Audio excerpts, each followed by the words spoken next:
என் friend ஒரு பொண்ணுக்கு divorce ஆகி அவங்க மேட்ரிமோனி சைட்டில் செகண்ட் மேரேஜ் பண்ண ப்ரொஃபைல் ரெஜிஸ்டர் பண்ணியிருந்தான். அதில் ஒரு பையன் வந்து இன்ட்ரெஸ்ட் காமிச்சிட்டு என்ன மாதிரி அவன் சொல்லியிருக்கான்னா, இந்த பொண்ணு இருக்கிறதா ஃபாரினில், சென்னையில் வந்து நான் எம்என்சியில் ஒர்க் பண்ணுறேன், எனக்கு ஒய்ஃபு ஒரு குழந்த இருக்குது 7 வயசில்.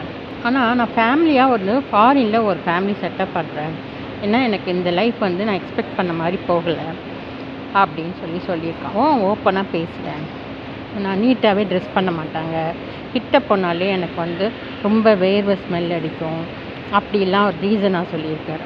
சரி, இதே உங்கள் ஒய்ஃப் இந்த மாதிரி இன்னொரு ஃபேமிலி செட்டப் பண்ணுறேன்னு போனாங்கன்னா ஒத்துப்பீங்களா? இவ்வளோ அசிங்கமாக இல்லை உங்களுக்கெல்லாம்? உள்ளூரில் ஒரு ஃபேமிலி, ஃபாரினில் ஒரு ஃபேமிலி.